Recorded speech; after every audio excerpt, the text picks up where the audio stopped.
Hello. How are you? Yeah, hello, good afternoon. So how are you? I'm good. How are you? Yeah, so good. I'm so excited to have this conversation with you because a lot of people are actually asking me to have this live with you. And so are you ready? Yeah, I'm looking forward. Okay, so ladies and gentlemen, it's an honor and a privilege for me to introduce to you our Putri Indonesia, Bali. Let's welcome Jazz Rowe. Hi. Okay, okay, Jazz. A lot of people are asking me to ask you about your background. Although you are very popular all over Indonesia, there are still people who are actually clueless about your background. So let's start with where is really your hometown? You're really from Bali, right? No, actually, I'm not from Bali. So my mother is Javanese and my Mm. Australian, and only during the pandemic did we decide to move to Bali for actually lifestyle purposes, and the main reason also because my brother wants to go to school here. Oh, I see. And then I'm very sure this is not your first time to embark on a beauty pageant, right? So could you share to us your beauty pageant journey before Putri Indonesia? Yeah, sure, of course. So I did join a beauty pageant before, but I don't think I should be mentioning the name. Yeah. But yeah, a good experience. I think that I learned a lot. Absolutely no regrets. I think it was a great journey and I learned a lot and it got me to where I am today. So definitely all part of my journey, all part of the learning process. And yeah, it was great. Mhm. I basically came into pageantry, I think 2009, 2020, yeah, 2020. And that was right after I graduated high school in Australia. And I came back, I was going to do a gap year. And I felt, why don't I be productive in my gap year? So I decided I'll try something new, try pageantry. Who knows, where it might help my future too. So yeah.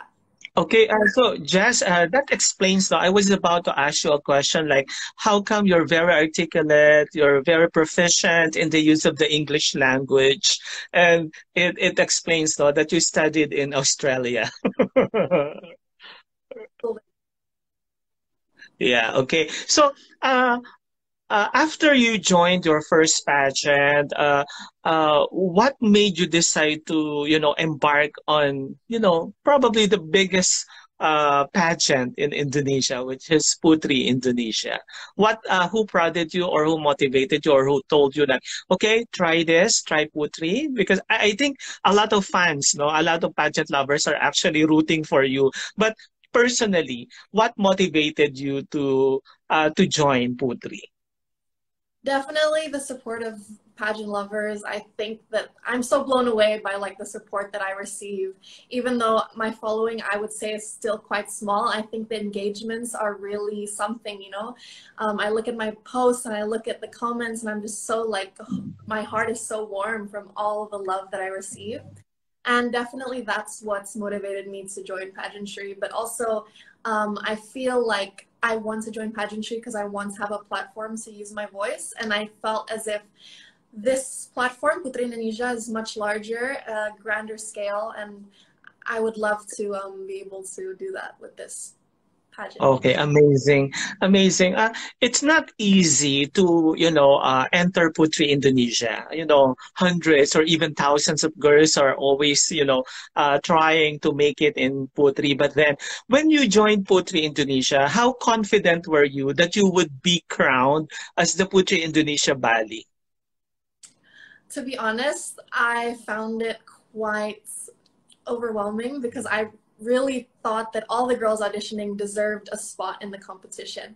I walked into the audition room and I was like, wow, like everyone here is worthy of receiving a title. So I didn't ever feel like any more superior than anyone else. I thought that we got all given equal chances. And when I went in there, I just tried to be myself to the best of my ability. And thankfully, my fans liked it, I guess. And so I won. I hope you. No, but I won the votes. So there was one girl and she won the chosen one by the judges and I won the votes. And so I'm BALI Dua actually. Yeah, okay, valid too. And then, uh, actually, prior to Putri selection, I've been hearing your name from different, pageant lovers, from different fans, from different people, from different pageant blogs and all. No, so how does it feel that you're receiving so much support, no, from the Indonesians, no? Because if you're going to look at the different sites, I mean, everybody is, all of them are putting you as one of the, top candidates for Putri Indonesia. Yeah. Definitely it is to be like, I'm gonna just be honest, yeah, in this live, I want people to see like, I don't want to like put it on at all. So definitely agak overwhelming. It's definitely overwhelming for me that there's so much support. But of course, on the other side, it's super nice. It's super motivating and makes me feel that I need to always and trying to be the best and just try and give everyone what they want, which is the best version of jazz. Wow. And aren't you pressured? No? Because knowing that, a lot of people are rooting for you, is there some sort of a pressure that you're feeling right now? Yeah, definitely pressured. I think all the girls are feeling pressured in their own ways. You know, everyone has their own insecurities. And yeah, definitely being in a competition where everyone has their own opinions and judgments, it's sometimes overwhelming to receive. But at the end of the day, like, I know that everyone just wants the best for me. And so I'm here taking all criticisms, judgments, positive comments with a pinch of salt and just going on. Mm. Okay, I'm just curious to know, no, if of course, you have so many following, you have so many fans, but have you encountered, negative comments through your social media, and how do you handle that? How do you confront such negative comments? Yeah, so definitely. I think, yeah, especially recently, like, I guess the more you raise popularity, the more people also can start to hate you and not necessarily like. Mm.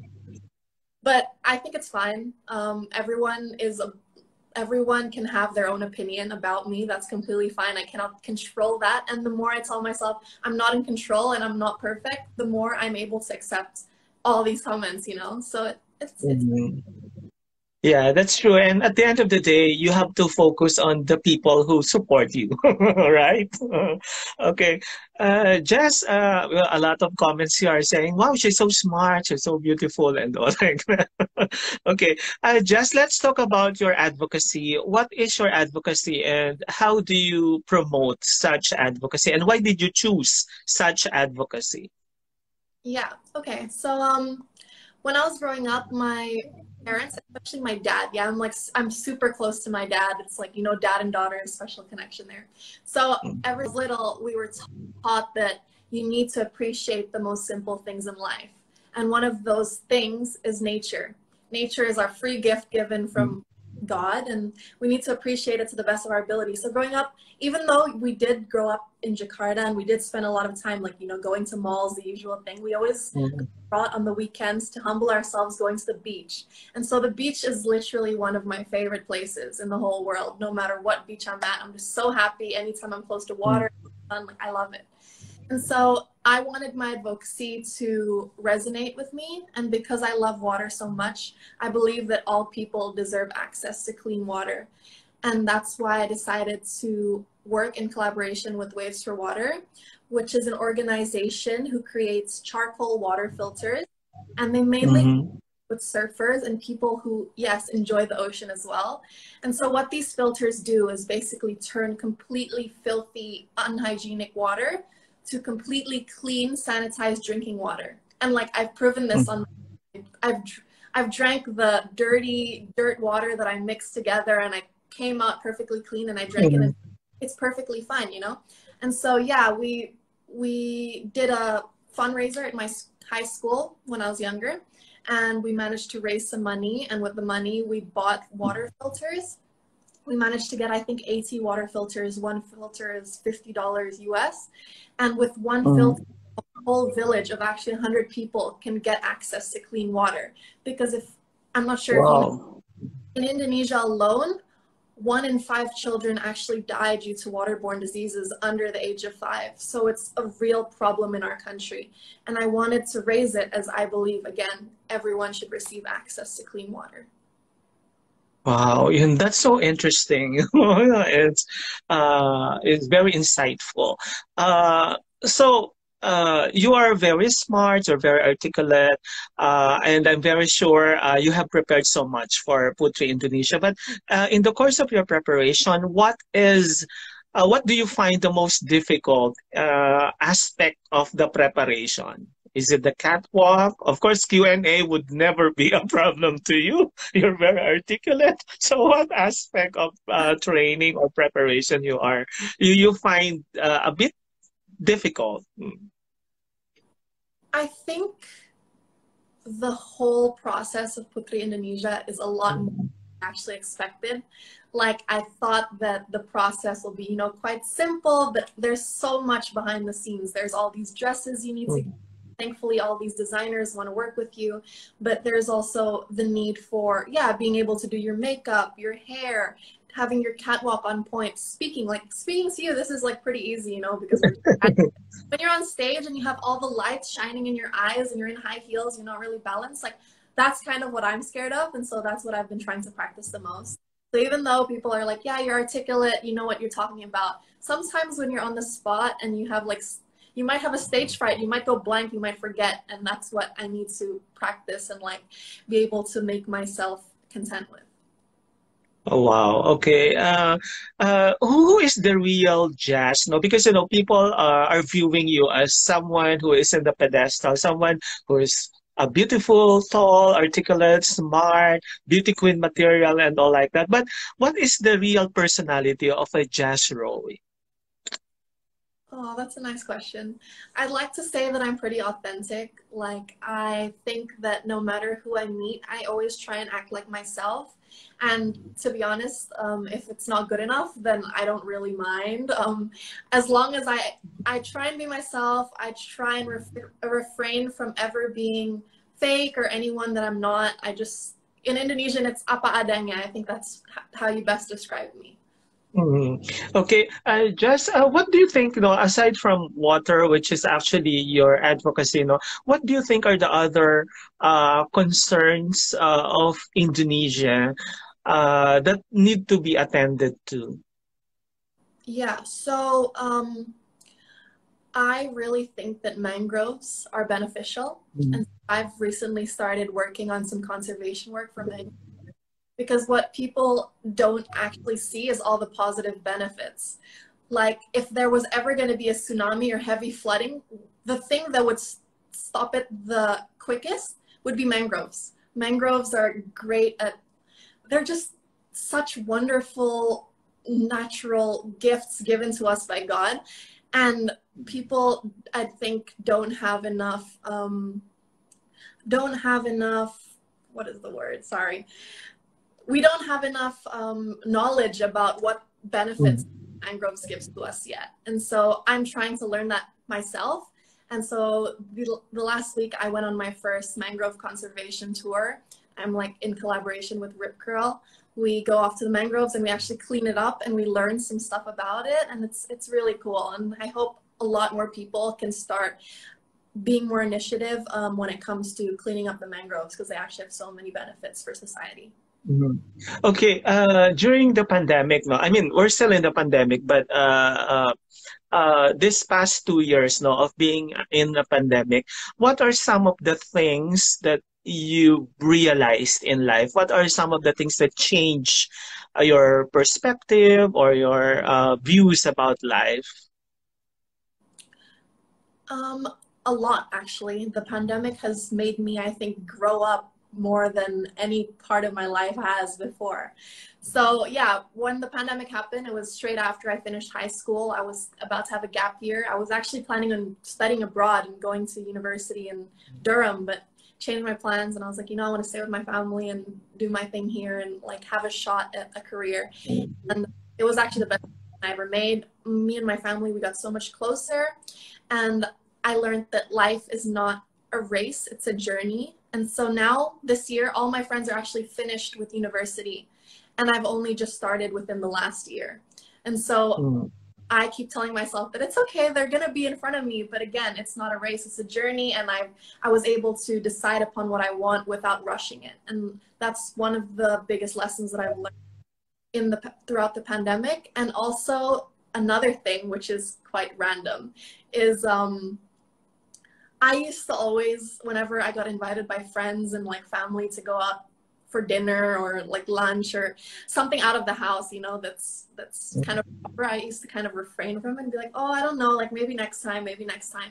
But ever since the pandemic, I feel like never take those opportunities for granted. You should go and have that dinner because you don't know, tomorrow we might be in lockdown again. So yeah, I've been always like, yep, let's go, let's go, let's go. Anything anyone wants, let's go. Mm. Okay. Just uh, of course, you know, whatever title that would be given to you in the grand finals, you would definitely accept that with an open arms and with an open heart. No, but what is there any preferred crown or title that you would want to achieve as a Putri Indonesia? Definitely want to be able to be and embody a Putri Indonesia without thinking about those titles first. Because I think what's priority and what some people tend to forget and lose themselves with is the values of Putri Indonesia. A Putri Indonesia needs to be able to embody a Putri Indonesia before they can be given the title of Miss Universe, Miss Supra, Miss International. And so first of all, what I'd say is I would love to be able to embody a Putri Indonesia to the best of my ability before thinking about those three titles. Any of them to me would be an absolute privilege, and I would be so blessed to receive any of them. But my first and most priority would definitely be to be able to be Putri Indonesia to the best of my ability. Wow, so amazing, Jess. People are really amazed with the way you speak and with the way you share your thoughts. No? You're not only articulate, but you know, the substance of your answers are truly impressive. No? And many I could see from the comments, Miss Universe, Miss Universe, top three and all like that. Okay. What are you going to promote to the world about Indonesia? I think that right now the most important thing to promote would be our tourism.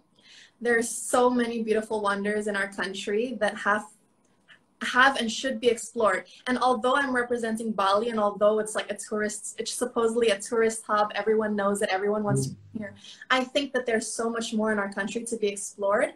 And I think could help in economic growth if we as Indonesians encourage the rest of the world to come see the beautiful Indonesia as a whole, especially the Wow. my favorite places are the most remote regions, the places where no one goes, the secret hidden treasures, you know, we're filled in our country.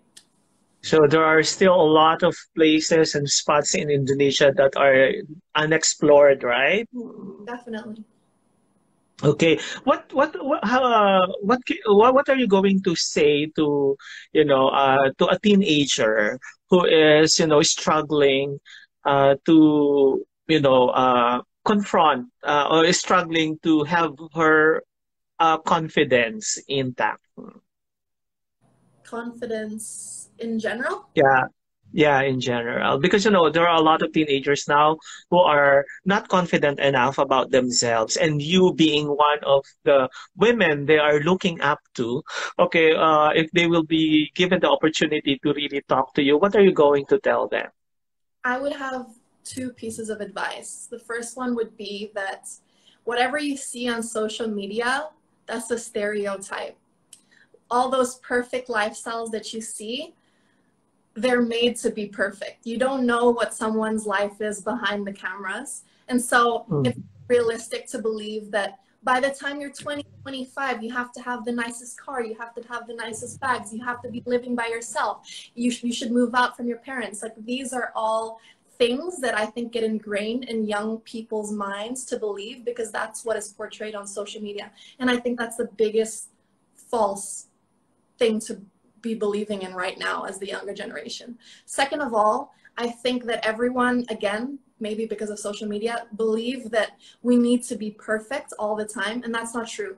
It's completely okay to make mistakes. You learn from mistakes, and that's the biggest lesson I've learned. The mistakes and the setbacks that I have, the losses, that's what makes me me. If I didn't go through that and everything was just perfect, I wouldn't be the person I am. And that's what people need to start realizing, especially the youth. Okay, Jess, this question has always been asked in different pageants, no, about the English language.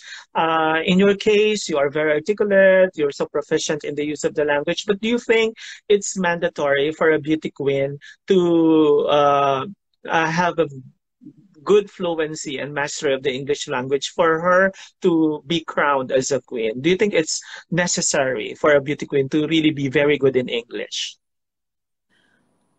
I think that the country you are competing for's language is very much important. You need to be able to be articulate in the language of your home country. That's very important. But I also think English is very important as it is a universal language that all countries understand as a whole. It's an international language. So if you decide to compete in an international competition, me personally, I think the bare minimum would have to be that you would have to be able to understand and be able to communicate, not perfectly, but to the best of your ability in the English language. Okay, since I've seen so many comments about you being rooted for Miss Universe, let's ask some Miss Universe questions. Okay, first question. Will you marry a man outside of your religion? Okay, so I actually respect all religions, and I guess it's more traditional to say that you can only marry someone within your religion. It's the right thing to do. It's the traditional way of living. It's what you're brought up to believe. But given the fact that I've had an open-minded upbringing and I've had a taste of many different cultures, especially going to international schools, I think that whoever you end up falling in love with, love is love. And if you are able to respect each other's religion, then I think why should there be a problem? So that's definitely. Wow. Okay. Another question from Miss Universe. What was the what was the greatest or what was the biggest mistake that you've ever committed so far in your life? You're very young. And what did you do to, correct such mistake? What's the biggest mistake that growing up, when I was in school especially, I really thought that having academic validation would define me almost. And so every time that I failed or I did badly in a grade or a subject, I would always beat myself up about it. I would always be like, oh, you're not good enough, you're not worthy, what's going on, you're not going to get into a good university if you don't get good grades, come on, this is what you're made to do, get good grades in life. And what I realized is academia doesn't define you. What defines you is how good of a person you are and how well-rounded you are as a human being. And so I started to realize that, as I said before, making mistakes is the way you grow and the way you mature and the way you learn to be better next time. So that's what I started telling myself. And from that, honestly, I've actually gotten better grades and been able to matriculate into the courses and things that I've wanted to do. So, yeah. Wow. Wow.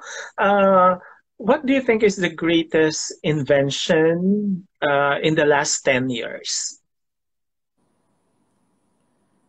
What do I think is the greatest invention in the last 10 years? Well, I'll have to circle back to my advocacy because definitely believe in what Waves for Water has created, which is a charcoal water filter, which can be used for up to 10 years if taken care of properly. All the individuals would need to do after receiving the filter and wanting to sustain it for a long time would be backwashing it with clean water using a syringe. So I think that this is a life-changing invention, especially for people in remote regions.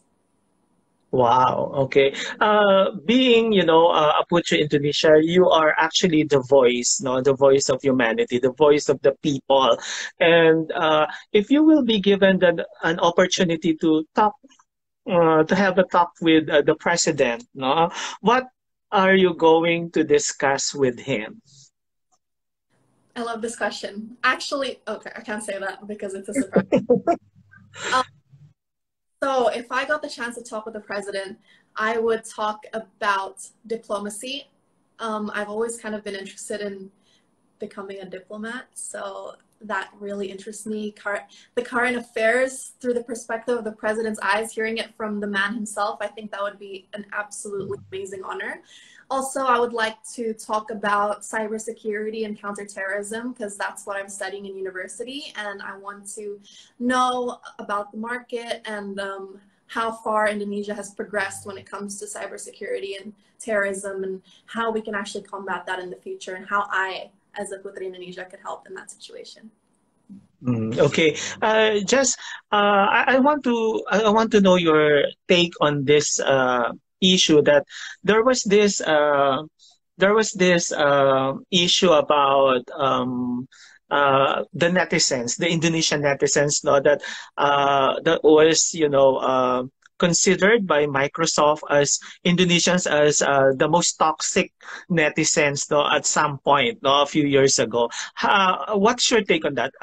What is your reaction on that? Really? Um, Yeah. There was a point, like I think 2 years ago or 3 years ago, wherein the company Microsoft considered Indonesian netizens as the most toxic netizens. And what is your take on that? Of course, we don't want to accept that, right? But you, as a Putu Indonesia, how are you going to defend the Indonesians on that issue? I think that Indonesian citizens are very vocal people, and they know what they believe in. They have strong values, and they are not afraid to voice how they feel. And maybe individuals of other countries are less vocal. They're actually less confident in being able to raise things that they find wrong or right or positive or negative. And so I think that we need to shift our perspective into how we as a nation see other people's criticism, because we need to, again, know ourselves and know that we are here and we want to raise our voice and basically make a difference. And given that, people are going to have their own opinions. And so, again, that's Mhm. Microsoft's own opinion, and all we can do is Yeah. say their opinion, and everyone has their own opinions. You can't take control. Okay, thank you so much for answering that question. For the viewers, no, we don't. The reason why I asked this question is for me to know, as a Putri Indonesia, of course, she is our voice, and she should be able to, defend us, defend the Indonesians in issues like this, and she manages to answer it well. Thank you so much, Just because it might be true, it might be a fake news, or it might not be a real scenario, but then we've read it to different pages. That's the reason why I was forced to ask this question. But, thank you so much for giving such wonderful answer. No? You're really, really, defending, the Indonesians for that. And congratulations for having such good answer. Okay. Now, do you have any, let's go back to a personal thing, no? Do you have any say to the choice of the gowns or the national costumes and all the wardrobe that you will be wearing for the Putri Indonesia? Yeah, so I'm very hands-on in my process and my preparations. I make sure to attend all my fittings with all the different designers and physically tell them, even though I'm super grateful for what they're going to create for me, I need to be able to be confident in what I wear. And so I also need to say like, oh, this is too revealing. This is too, Mhm. I don't think I should wear that. So yeah, we do have conversations, and I do have a say in everything I wear. And thankfully, everyone is respectful of that. And I'm grateful too that I get to work with such a great team. My team is amazing. I love them. Okay. So, of course, all the Putri Indonesia finalists or candidates and queens are beautiful, smart, and intelligent, and all like that. But personally, what do you think will be your advantage as a candidate for the Putri Indonesia? I think in pageantry, it's really easy to lose yourself because you are expected to constantly act a certain way, to constantly be a certain way, to constantly dress a certain way, to constantly, yeah, act a certain way. And so I think the advantage that I have is that I will always keep telling myself that I still need to incorporate jazz into everything that I do. I'm going to try my best not to lose myself and always stay true to who I am. And if people like that, great. If they don't, that's no problem for me too. Wow. Okay. How old are you right now, Jess? I'm 20. I'm 21 next month. Okay, still very young. Okay. So, how do you see yourself 5 years from now? I would like to say that my university degree will be fully finished and it'll be all behind me, and hopefully I'll be able to get a job in the marketing side of cybersecurity and counterterrorism. I would love to be a person, an advocate for, so sorry, I need to like reiterate this. Basically, I want to be able to have a job which would help me, which would allow me to help the country benefit in a positive way. That's always been my goal. No matter what job I have, I want to be able to make my contribution, make a positive footprint. And so I would love to have a job whereby I work on the marketing side of cybersecurity and counterterrorism, and hopefully be able to sell some type of software to the government to help us counter.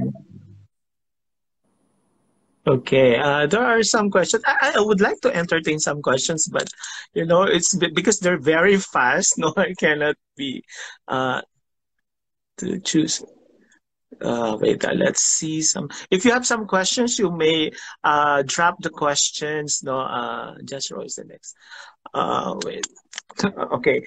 Anyway, Jazz, how much support are you getting from, the province that you are representing in Putri, Indonesia? So much support. It's honestly so nice. It makes me feel so warm. Every time I come back to Bali now, I feel like I'm home. I go back to Jakarta, which is where I grew up, and I'm like, I want to go back to Bali already. I want to go back to Bali already, because I just feel so like fuzzy by how everyone is so nice and like appreciative of the fact that I'm representing them, and they accept it even though I'm not fully Balinese, which I'm really grateful for, because that was something I was worried about. Okay, there's a question here, but of course, I think it depends upon to you whether you would want to disclose it or not. Any clue about your national costume? Okay, I have a clue. A lot of my outfits for Putri Indonesia this during the karantina, it relates to my advocacy. That's my clue. A lot of my outfits. Okay. Okay. There's a question here, but I think Jazz has already answered this. But I would ask still, what are your goals in Putri Indonesia, Jazz, and what international pageant would you love to choose? She has already answered this, but Jazz could answer it again. Sure. Definitely would like to embody a Putri Indonesia to the best of my ability. I think that that is the #1 priority. Before going to an international stage, you need to be able to be what the national pageant expects you to be. And that's my goal right now. It's being a Putri Indonesia before being a Miss Universe, before being a Miss Supra, before being a Miss International. This is my #1 priority.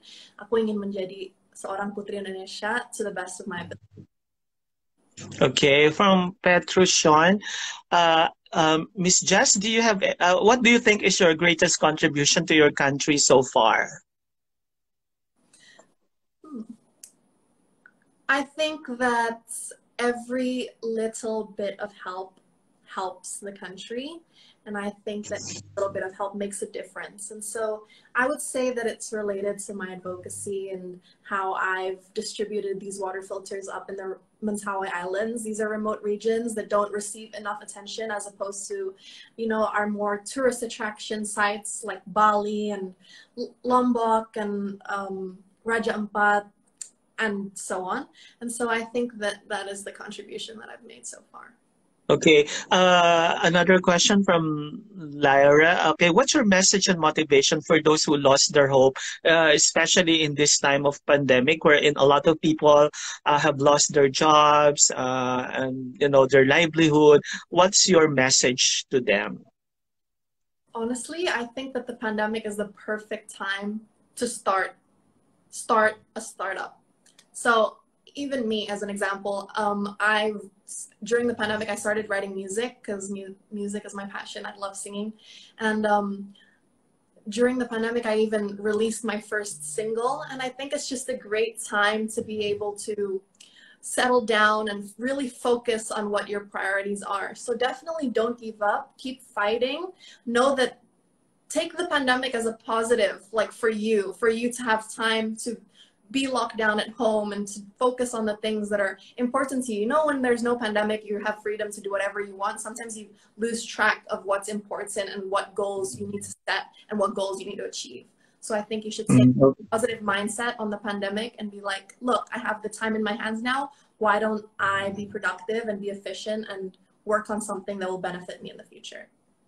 Okay, so there are so many questions here, but we have to limit it because, Jazz still has another commitment later on, but probably last 5 questions, Jazz, right?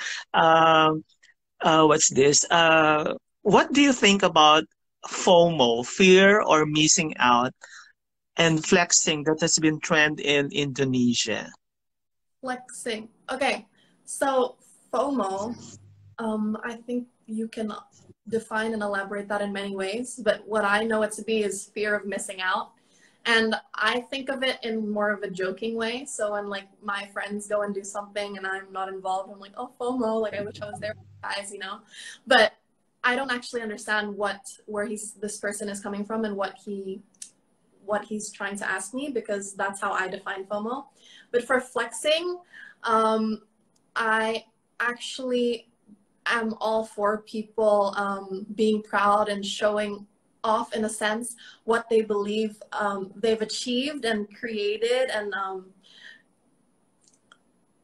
yeah, I believe in people not necessarily flaunting, but being proud of what they've achieved. But if it's not from themselves, like what's happening in Indonesia, which is a lot of the youth is flexing their parents' wealth, I don't really believe in that. I think you need to work hard to achieve your dreams and goals, and only then should you be proud of your achievements, Okay. Next, what's your opinion about Pahang Hujan? I don't even know about it. What is Pahang Hujan? Oh, that was the rain woman, Lombok. Okay. That's a silly question.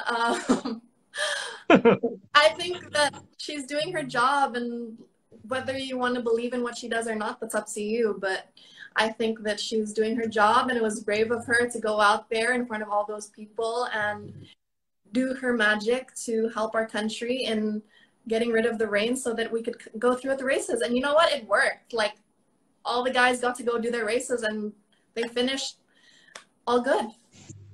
Okay. So, before we finish, Jazz, why should you be our next Puteri Indonesia? Great question. I would love to bring a piece of me into Puteri Indonesia. I would love to show and basically, I want to try and break a stereotype, which is I believe that queens should be authentic and they should stay true to themselves. And I want to show the youth that it's perfectly okay being who you are. People will accept you or they won't, but at the end of the day, what really matters is that you tried your hardest and you stayed true to your values and everything that you believe in. And that's definitely what I want to bring into this competition. And anything less than that, I'll be leaving it behind. I'll be leaving behind things that are not me, and I'll be coming into the competition as myself. Okay, Jazz, I'm giving you the final minute to give your message to the whole of Indonesia. Your 1 minute starts now. Okay, I would like to direct the question to pageant lovers. Honestly, I just want to say thank you all so much for your support. I appreciate all the love and support and even the negative comments because they are actually motivating me to become better. And as I said before, I will always be strong and try and take it with a pinch of salt. And I'm just so, so grateful that I have this opportunity, and I hope that I can make all the pageant lovers and all the people supporting me proud. And I'll keep trying every day to be the best version of myself while staying true to myself. Thank you. And thank Wow, thank you so much. A lot of people are asking me to save this. Don't worry, this will be saved and this will be uploaded in my YouTube channel. They still want to go over our, conversation, our interview. Jazz, I would like, from the bottom of my heart, I would like to thank you for allowing me. I know you're so busy. I know your schedule is really full, but you still manage to, spare time for this interview. And the very reason why I really contacted you is because I am flooded with so much requests from pageant lovers. Please interview Jess. Please interview Jess. And then I said, okay, I won't make any promises, but I'll contact her. And thank you so much because you made a lot of people happy for this live. No, and we have so thank many viewers. you. My gosh. So, ladies Yeah. and gentlemen, how about a virtual round of applause and a virtual hand to our Puteri Indonesia Bali 2? Is it Bali 2, right? Jazz Rowe. Guys, thank you so much for tuning in with us. Thank you for joining us and supporting Jazz. Please support her until the very end. Thank you so much, Mr. Diz. Thank you for having me. I really appreciate your time. Thank you so much. I had fun. It was Yeah, a very beautiful and amazing and smart woman. Love you, Jazz. Thank you, guys. Thank you, Jazz. fun. Bye. Sama.